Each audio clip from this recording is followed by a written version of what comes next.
ada nih, kita bisa mengenali warna urin ternyata Kak Bekti. Itu tanda dari salah satu penyakit Oh katanya gitu. begitu.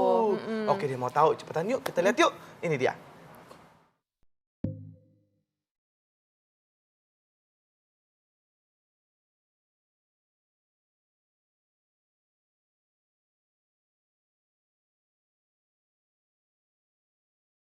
Urin atau air seni adalah cairan yang diekskresikan oleh ginjal yang kemudian dikeluarkan dari dalam tubuh kita melalui proses urinasi. Urin terbentuk melalui proses penyaringan darah yang mengandung zat sisa metabolisme yang dapat menjadi racun untuk tubuh.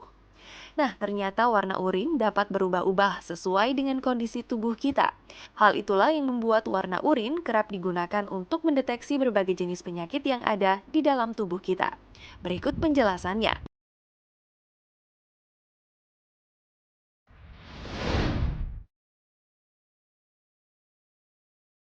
Jenis urin yang pertama adalah bening atau transparan. Sebagian orang berpikir kalau warna urin bening atau transparan menandakan bahwa tubuh tidak memiliki masalah kesehatan apapun. Namun, warna tersebut sebenarnya adalah sebuah tanda yang dikeluarkan tubuh ketika Anda meminum terlalu banyak air. Minum berlebihan bisa membuat kadar natrium dalam darah tidak seimbang. Keadaan tersebut dikenal dengan istilah overhidrasi. Overhidrasi membuat sel tubuh membengkak. Dalam taraf yang parah, pembengkakan bisa terjadi pada sel otak dan menyebabkan pingsan, koma, bahkan kehilangan nyawa.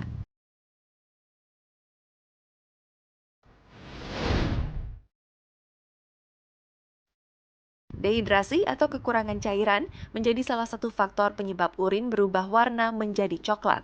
Gangguan pada ginjal dan hati biasanya membuat warna urin Anda berubah kecoklatan yang biasanya diikuti dengan beberapa gejala fisik seperti kram, ruam, hingga kejang.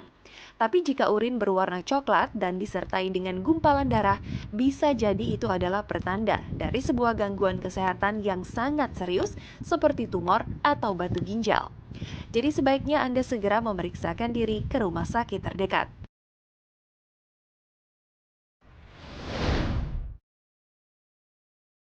Selanjutnya adalah urin yang berbusa. Air seni yang berbusa, kalau dalam frekuensi yang jarang, sebenarnya busa pada urin muncul akibat urin yang terlalu pekat dan bukan pertanda dari sebuah gangguan kesehatan. Tapi ketika busa pada urin muncul terus-menerus, bahkan masih muncul ketika sudah disiram, maka bisa jadi tubuh Anda mengalami penyakit serius seperti ginjal bocor atau proteinuria. Protein urea atau albumin urea merupakan sebuah kondisi di mana jumlah kandungan protein di dalam urin melebihi ambang batas normal dan akhirnya terbuang lewat air seni. Nah, cara yang paling lazim digunakan untuk mencegah keadaan tersebut adalah dengan minum cukup air.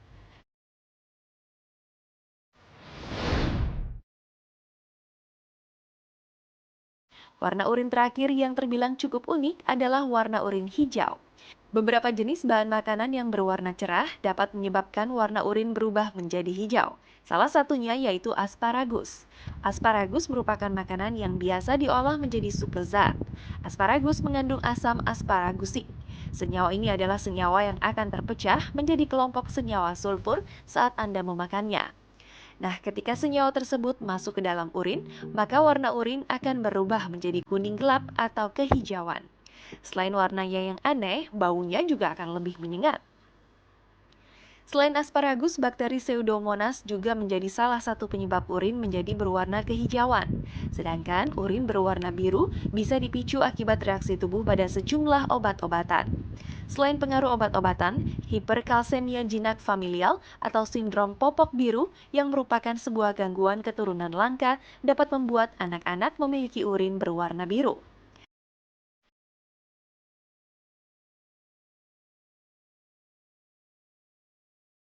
Nah, semoga penjelasan tadi cukup bermanfaat.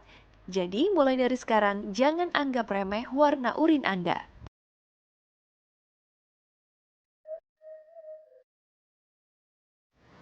Nah, itu Ya. dia ya, tadi warna-warnanya bisa macam-macam kalau misalnya kita buang air kecil, dan itu bisa menandakan kondisi tubuh tertentu ya dok ya, ada Bisa. dehidrasi atau mungkin terlalu banyak minum malah ya dok ya. Ya. Ini atau habis minum obat tertentu atau iya. makanan tertentu gitu. Tapi kalau hijau saya belum pernah Ini lihat sih ngobrol. terus terang. Oh, iya. Oke dok, oke sebelum kita ngobrol lebih lanjut nih, kenalin dulu Oh dokternya. iya, Dokter Hani, ada Dokter Hani spesialis urologi. Selamat siang dokter. Selamat siang. Ya. Nah tadi tuh soal tayangannya ada yang mau dikoreksi gak dok tadi yang asparagus? Iya kalau saya sih terus terang memang baru dengar ya. Maksudnya kalau bawa kencing yang berwarna hijau, kalau pseudomonas ya benar memang kumannya menyebabkan berwarna hijau. Tapi kalau karena makan asparagus kayaknya Jadi kan ada kuman ya dok? lebih karena kuman atau baik, mungkin karena habis asparagus. minum obat-obatan tertentu yang memang zatnya bikin pengaruh tapi Kadang jarang juga Kalau sih aku tuh biasa. warnanya yang merah jambu kalau habis disuntik itu apa namanya Neurobion gitu. Oh, jadi warnanya pink-pink Pink-pink gitu gitu. Atau biasanya kalau pada penderita TBC gitu yang dia minum obat rutin TBC biasanya gitu. urinnya juga berwarna merah itu karena pengaruh obat. Baik, nanti kita akan lebih lanjut lagi mengenai warna kencing batu ini ya dok ya. Oh iya. Nanti setelah yang satu ini tetap bersama kami di Ayo Hidup Sehat.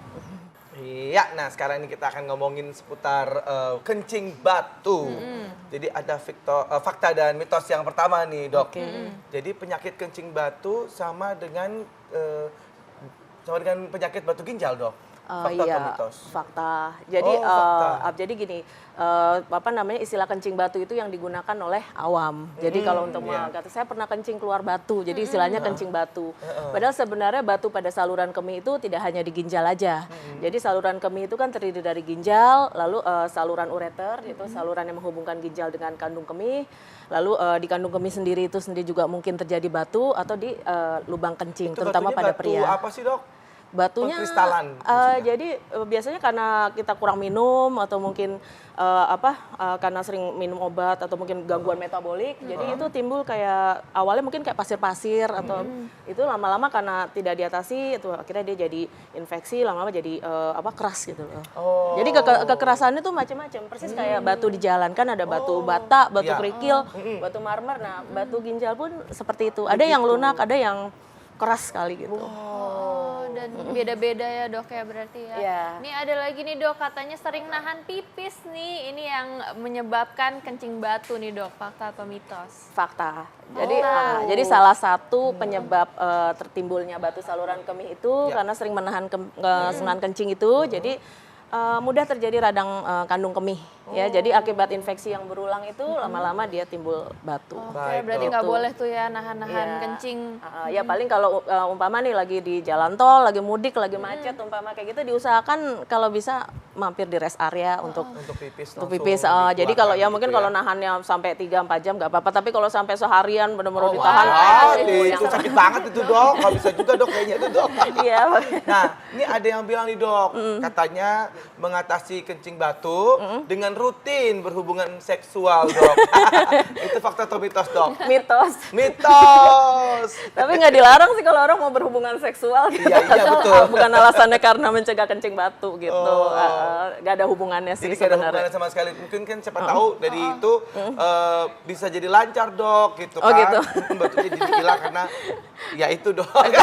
Lancar berpikirnya iya gitu. Oh, jadi rileks mungkin ya dok. Relax. Iya. Oke, ini ada lagi nih dok. Ini katanya jika pernah mengalami kencing batu akan rentan lagi terkena kencing batu lagi nih dok. Ini Bisa, fakta atau fakta. mitos? Oh, fakta. Fakta. Kenapa tuh dok? Jadi kan itu tadi sebabnya batu ginjal kan macam-macam ya, bisa Ya. karena sulit kencingnya sulit gitu. Biasanya kalau laki-laki itu karena prostat atau karena infeksi berulang, terutama kalau pada wanita. Jadi kalau dulu dibilang katanya wanita sama laki-laki, dulu katanya lebih banyak laki-laki, sekarang sih kansnya sama, hampir 50-50. Oh, gitu. Nah bisa juga karena mungkin gangguan metabolisme. Jadi umpamanya nih udah punya asam urat, ada gangguan fungsi ginjal, terus ada kencing manis. Nah itu bisa saja umpama nih sekarang dioperasi, tapi karena dia tidak memperbaiki pola makannya atau pola hidupnya, ya mungkin bisa aja kambuh dalam waktu setahun 2 tahun. Oke, berarti kalau misalnya udah sembuh harus langsung tetap Ganti tetap pola kontrol hidup. Tetap dan juga mengontrol, check up ya dok ya. Iya, kontrol Baik. berkala gitu. Nah, ini kalau ini saya nih sendiri nih dok, Iya. sering anjang-anjangan gitu dok, abis pipis, udah nih selesai, tapi abis itu pengen pipis lagi, tapi kecil-kecil, sedikit-sedikit gitu loh dok. Jadi kayak anjang-anjangan kita pengen pipis apa enggak, tapi ya itu rasanya. Jadi kayak anjang-anjangan itu gejala ya dok? Salah satu gejala dari Waduh. kencing batu. Jadi fakta ya dok? Itu? Fakta, karena Itu gini. gimana tuh dok? Jadi kan kalau kencing batu dia adanya, jadi gini antara batu sama infeksi saluran kemih itu kadang-kadang seperti mana duluan, telur atau ayam. Jadi Ya. infeksi berulang bisa menyebabkan kencing batu, tadi batu ginjal tadi, tapi adanya batu yang tidak ditangani, tidak diobati atau tidak dioperasi pun bisa menimbulkan infeksi. Jadi salah satu tanda infeksi tadi ya kencingnya sakit, mungkin kencingnya merah, terus kencing anyang-anyangan tadi. Jadi apabila mengalami salah satu atau lebih dari gejala-gejala tadi, baiknya langsung periksa ke Diperiksakan. dokter ya. Baik Jadi bisa dong. dideteksi apakah memang karena infeksi atau memang karena ada batunya. Itu periksanya gimana tuh dok? Periksa darah atau periksa air kencingnya? Biasanya Atau kita kalau ya USG biasanya Oh. USG dan dari lab periksa urinalisa tadi, jadi Baik. bisa ketahuan apakah ada bakterinya atau ada kristalnya apa, tapi lebih pasti lagi bila dilakukan USG. USG.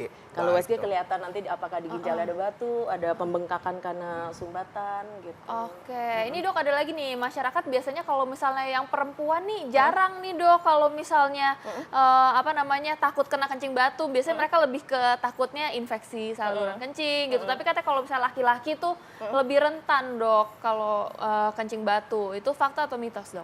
Sebenarnya kalau dulu ya dibilang katanya seperti itu, tapi kalau sekarang sih boleh dibilang udah sama sih kan. Jadi saya. mitos ya dok? Mitos ya, Jadi sama laki-laki aja ya perempuan dok? dua-duanya bisa sama resikonya untuk terkena kencing batu. Berarti boleh dijelasin nih dok, ini katanya nih kalau misalnya sakit saat buang air kecil itu gejala kencing batu dok. Ya, salah satunya. Jadi kalau terutama kalau umpama batunya ada di kandung kemih. Jadi kalau batunya di kandung kemih atau batunya kecil, terutama pada laki-laki ya batunya tuh bisa turun dia ke uretra ya atau saluran kencing yang di penis. Kalau batunya nyangkut ya otomatis sakit.